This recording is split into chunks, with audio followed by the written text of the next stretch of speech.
गेल्या 3 जुलै रोजी धाराशिव जिल्हा परिषदेच्या शिक्षण विभागानं पदोन्नती प्रक्रिया राबवलेली आहे। या पदोन्नती प्रक्रियेमध्ये विस्तार अधिकाऱ्याची जी पदं भरलेली आहेत, ही पदं अत्यंत चुकीच्या पद्धतीनं गैरमार्गानं त्याच्यामध्ये मोठ्या प्रमाणामध्ये अनियमितता आणि आर्थिक देवाणघेवाण सुद्धा झाल्याचा संशय आम्हाला आहे। याच्यामध्ये मुख्य कारण हे जे 16 विस्तार अधिकारी भरलेले आहेत, हे जिल्ह्यामध्ये सर्वात ज्युनियर शिक्षण विस्तार अधिकारी आहेत। यामुळे जे टीईटी धारक आहेत सिनियर शिक्षक, यांच्यावर मोठा अन्याय झाला असून भविष्यामध्ये त्यांना विस्तार अधिकारी पदाची कधीही पदोन्नती मिळणार नाही।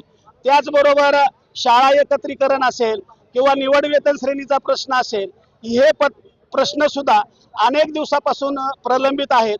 भाषा पदवीधर आणि विज्ञान पदवीधराची जी रिक्त पद आहेत, ही भरणं गरजेचं असताना त्यांनी सरळ सेवेनं पोर्टलवर भरण्याच्या बाबतीमध्ये जाहिरात दिलेली आहे।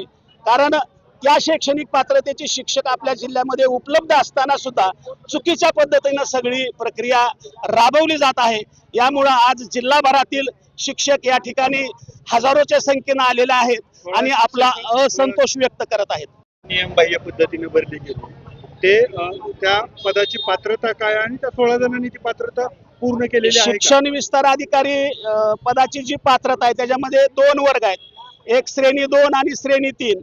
श्रेणी 3 मध्ये यशस्वी डीएड किंवा बीएड असला तरी चालतो, पण श्रेणी 2 मध्ये मात्र तो बीए बीएड असला पाहिजे आणि हे सगळेच टीईटी उत्तीर्ण असले पाहिजेत। आमची एकच भूमिका आहे, यांच्यापेक्षा सिनियर या जिल्ह्यामध्ये असलेले टीईटी धारक उमेदवार असताना केवळ या जिल्ह्यात ज्युनियर ते असताना त्या ज्युनियरला वेतन श्रेणी दिलेली आहे किंवा पदोन्नती केलेली आहे। हा सिनियर ज्युनियर वाद आहे, हा सिनियर ज्युनियर वाद आहे।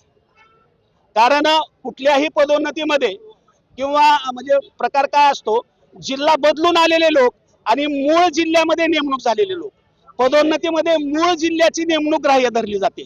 मग हे जे आलेले आहेत बदलून, कुणी 20 ला आलंय, कुणी 24 ला आलंय, कुणी 23 ला आलंय आणि या ठिकाणी 85 पासून हे 90-95 पासून जी कार्यरत आहेत आणि ज्यांनी टीईटीची पात्रता पण धारण केलेली आहे, अशा पदोन्नतीपासून वंचित आहेत। शाळेच्या एकत्रीकरणावर तुमचा आक्षेप आहे, नेमकं काय होतं?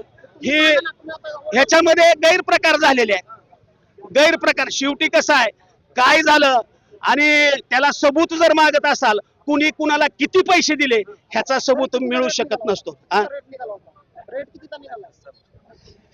रेट कुणी 5 लाख, कुणी 7 लाख, काय त्याला काय जसं निघेल तसं। कारण कुठला बी रेट काय ठरलेला नसतो, भावपत्रक ठरलेलं नसतं, जसं मिळेल तसं आपलं घेतलं जात आहे। आता त्यातली एक दोघांनी दिलेले बी नाहीत, असे बी काही आहेत लोक। आणि पूर्ण रात्रभर ही प्रसार जिल्हा परिषद रात्रभर चालू होती। कुठल्याही काळामध्ये रात्रभर जिल्हा परिषद चालू राहत नाही, पण 2 जुलैला रात्रभर जिल्हा परिषद चालू होती।